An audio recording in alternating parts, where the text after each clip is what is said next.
Yo les bladers, c'est Ryuk Shinigami. Aujourd'hui on est en compagnie de Dark Blue 13 et Nova pour l'unboxing de Venom Diabolos. Alors il s'agit d'un DX Starter. Donc un DX Starter c'est toujours un starter d'une toupie, donc une toupie et un lanceur, mais souvent avec un truc en plus. Pour les premiers produits on avait par exemple un Baylogger, mais là il s'agit cette fois de la Frame Erase en plus. Donc cette toupie est vendue avec ces deux bases qui constituent son layer. À l'arrière on a les pièces, donc la Gatinko Chip Diabolos, donc les deux bases Venom et Erase, le disque Vanguard et le driver Bullet qui a une petite particularité, vous voyez c'est sur la boîte, mais la démonstration en vrai sera beaucoup plus pertinente. Sur ce, je vous propose qu'on l'ouvre. Donc on se retrouve avec la toupie déballée. Donc on a une notice pas très intéressante, ça dit juste comment lancer la toupie et où mettre les stickers, mais maintenant, depuis quelques temps, voilà, chez Takara on a ce genre de flyers qui conseille des combos avec les pièces de Venom Diabolos, mais en plus qui nous tease la prochaine toupie, et là on le sait, il s'agit de Heaven Pegasus, le prochain booster. Voilà, avec une pièce édition limitée pour un truc japonais, voilà. Au pire ils vont voir ton B-News. Au pire, voilà. Voilà.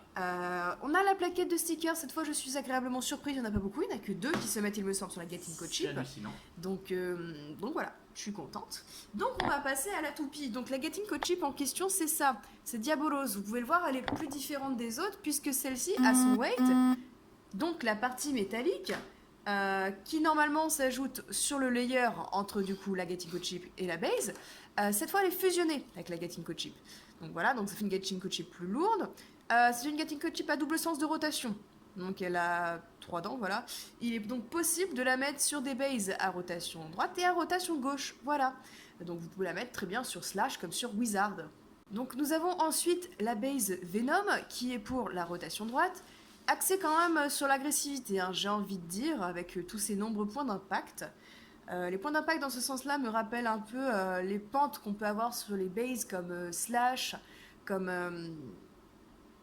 Ace et comme Zwei aussi. Voilà, elle est noire, rien de plus à dire dessus, avec les petits clics pour y mettre la Gatinko Chip. Nous avons ensuite la base Erase, donc pour la rotation gauche, elle aussi bien axée sur l'agressivité, mais avec une forme un peu différente de l'autre. Hein. Là, on est plus sur 5 lames identiques, alors que pour Venom, on était sur 4 lames et 2 petites. Donc celle-là fait vachement plus agressif quoi.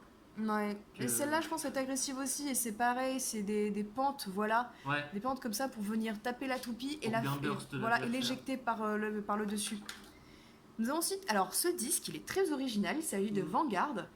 Et je le trouve franchement assez stylé, c'est une forme qu'on n'a pas trop vue. Alors avec les pics qui vont vers l'extérieur et en descendant, ça me rappelle un peu le disque Armed de la première Wyvern, le disque Down.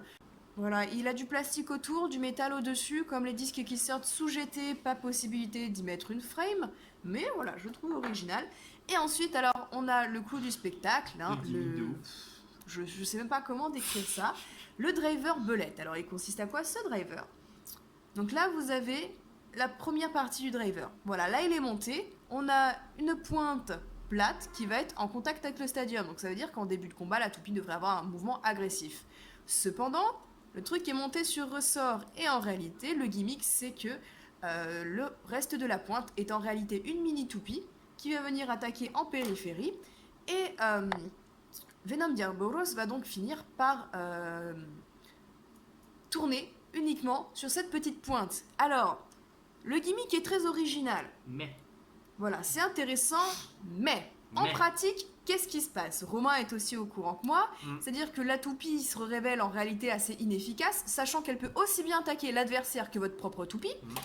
Et ce truc-là est en réalité très fragile, il ne s'agit du coup que d'une simple tige en plastique, en plus qui bouge. Donc ça va casser et voilà, on a déjà eu, alors la toupie elle doit être sortie depuis une semaine au Japon. À l'heure où je parle, et on a déjà eu des cas de casse, donc ça casse net. Suffit que quand la toupie burst, il y a un double burst en même temps ou quoi, elle se mange une pièce là, paf, c'est fini. Donc je pense pas que je vais beaucoup utiliser ce driver, juste pour le test à la fin de cet unboxing, mais ça va s'arrêter là. C'est vrai que c'est dommage.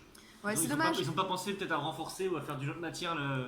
C'est ça. Ils ont pas dû se dire que ça allait casser. Le truc, c'est qu'après, Takara revient souvent sur leur ancien modèle de toupie qui casse. On a eu notamment le cas de Victory Valkyrie dans la première saison. Les côtés, là, voilà, les lames de Victory Valkyrie avaient tendance à casser et Takara est revenu au moins 2 fois sur le moule pour renforcer la toupie.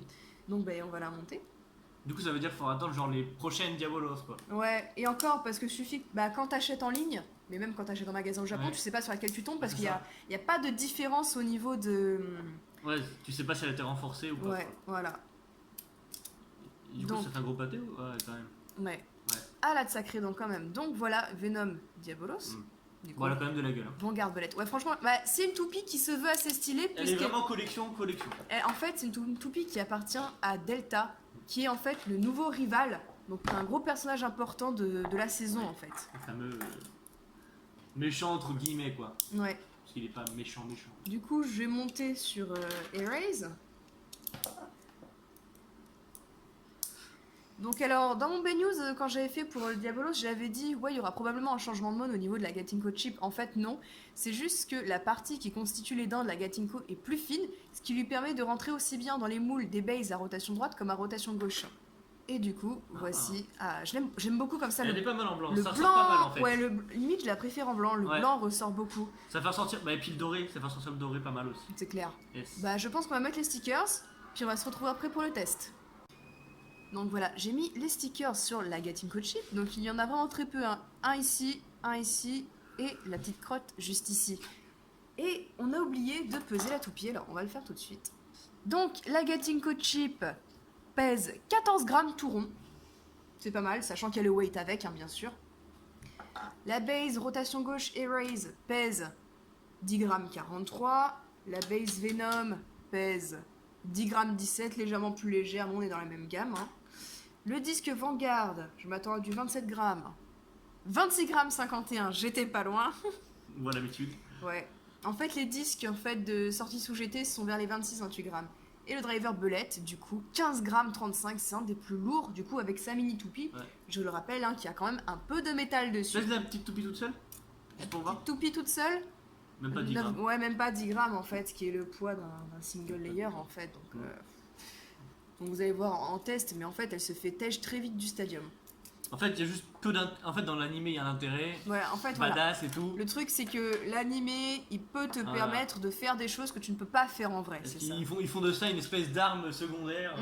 D'ailleurs, je tiens à préciser, la toupie est donc munie d'un launcher LR, exactement le même que Spriggan Requiem. Ouais, on le retrouve. Ça en fera un de plus pour ma mère. Coucou maman. Te voilà un nouveau lanceur. Coucou maman. Et une crémaillère, alors je crois que c'est la même que Dragon, si je dis pas de bêtises, mais en rouge. Voilà, on est sur un peu d'originalité. Classique de chez classique. Voilà, classique. Bon, on va tester tout ça. Allez. Donc, dans un premier temps, on va tester Venom Diabolos, toute seule dans le stadium pour voir son mouvement et voir si on peut activer le truc. Allez. Alors, son gimmick, il marche sur ressort. Donc, plus on la lance de haut, je suppose, plus c'est censé s'enlever. On va ça tout de suite. Voilà. À mon avis, elle s'enlève direct. Hein. Je pense que dès que tu vas la lancer, elle va. Non, mais il y a un système de blocage. Voilà, là, elle est bloquée. Non. Donc, non, elle est pas bloquée du coup. 5 minutes later. Donc, alors, d'après la notice, on est censé faire coïncider un coin donc du driver avec la petite boule de la petite toupie. Donc, il s'agirait donc de cette petite boule là avec le cran qui est là. Or, je n'y arrive pas. 2 hours later. Donc, alors en fait, c'est comme ça. Là, alors c'est flou, mais vous avez donc les boules, voilà, qui doivent coïncider avec là sur le plastique. Il y a un endroit où il y a une petite flèche. Vous pouvez pas le voir à la caméra parce que c'est très subtil. Mais le truc, c'est que le ressort, en fait, est tellement léger que ça répète au moindre mouvement. Bon, allez, c'est parti cette fois pour le vrai test. 3, 2, 1, hyper vitesse. Donc là, on voit, j'ai lancé de pas très haut, donc le ressort ne s'est pas activé. Elle a un mouvement. Ouais, par contre, ouais, elle a un mouvement absolument dégueulasse, on est d'accord. Elle va vite s'arrêter. En fait, ça vient du fait que la pointe sur laquelle tourne la toupie est une pointe très fine, en fait. Et on l'a déjà vu sur d'autres pointes très fines, comme Edge ou comme d'autres, en fait. Plus la pointe est fine, déjà que les bursts, et en plus les GT en mouvement de précession, de déséquilibre, c'est encore pire si la pointe est fine. Je serais toi, je vais rentrer un peu plus haut. Mais cette fois, on va la lancer de plus haut. Allez, 3, 2, 1, hyper vitesse. Ça va. Ben voilà. Donc la toupie est vraiment très anecdotique, je trouve, hein, de mon point de vue. On va faire une battle, mais... Et du coup, elle a un mouvement de stabilité. Ouais, bah du coup, on va faire une battle avec la rotation de gauche et la rotation de droite. Allez, ça part. Donc, on va se faire une battle cette fois contre Judgment Joker. Attends, je fais le focus dessus. Yes, c'est bon. Allez, 3, 2, 1, hyper vitesse. Oh. La petite toupie s'est directement fait éjecter. Et je suis sur un autre burst. Ouais, j'ai coincé dans la sortie de stadium. 3, 2, 1, hyper vitesse. Voilà. La petite toupie est déjà éjectée. Tandis que Joker perd tout de suite son endurance. Et va s'arrêter sur un arrêt de rotation. Voilà. Bon, on va faire une battle direct avec la rotation Allez. gauche parce que là, moi, ça me gave. Donc c'est parti, cette fois c'est Diabolos en rotation gauche. 3, 2, 1, hyper vitesse. En fait, voilà, la petite toupie vraiment. Elle touche même pas le stadium. Voilà, elle touche même pas le stadium, elle est tellement légère qu'elle se fait éjecter. Et là, on voit une fois de plus. Hein. Ah, pour une fois, Regarde. Attends, et Joker rentre hors de le match. Ouais, non mais parce que vraiment, la pointe sur laquelle finit par tourner Diabolos est beaucoup trop fine. Voilà, moi. En fait, du coup, elle est désavantagée de base. Ouais. Diabolos. Le driver, il est cool. On va dire la fonctionnalité, le fun qu'apporte le jeu. Voilà, c'est pas un truc stratégique, c'est vraiment fun. un truc pour s'amuser. Voilà. On en refait une. Mais elle est pas compétitive. Voilà. Bah, les autres pièces, on sait pas, on n'a pas encore testé. Ouais, je veux dire, mais le comme driver, ça, pour le moment, ouais, le driver belette, c'est. Ce qui serait bien, c'est qu'elle touche au moins le stadium avant de se barrer. 3, 2, 1, hyper. Voilà. J'ai Bon, pas vu. la mini toupie est restée dans le stadium et vous avez vu à quel point elle ne sert à rien. Non, ça sert vraiment à rien. Voilà, vraiment ça sert à rien. Alors, soi-disant, elle est censée aller attaquer la toupie adverse. C'est ça. Bah du coup dans l'animé les bladers bah, contrôlent leur baie donc c'est possible, Oui, mais en voilà. vrai c'est pas vraiment Ah, il possible. faudrait mettre une puce RC radio commandée. Là tu leur en demandes trop je pense. Ouais, je crois que non, pardon. Donc voilà, donc c'est tout pour l'unboxing de Venom Erase Diabolos, le DXC Yes. Starter avec la mini toupie. Bon, je pense qu'au fil de cette vidéo vous avez su ce que j'en pensais. La toupie globalement m'intéresse sauf son driver, Voilà. que je pense d'ailleurs garder pour la collection, ne pas trop le jouer parce que bah, Il va déjà, casser. voilà, c'est sûr déjà il est assez branlant, ouais, il va casser je pense, hein, on est d'accord. Et la mini toupie, j'aime bien le gimmick, mais on a vu plus utile. Ouais, c'est vraiment anecdotique. Voilà, c'est très sympa parce que je pensais pas que Takara allait nous faire un truc pareil, je pense que personne n'y avait pensé. Non. Mais voilà, c'est beaucoup trop anecdotique. Ouais, c'est ça. Du coup les bladers, je vous laisse là-dessus pour cet unboxing. Yes. Et on se dit à plus. Salut. Salut.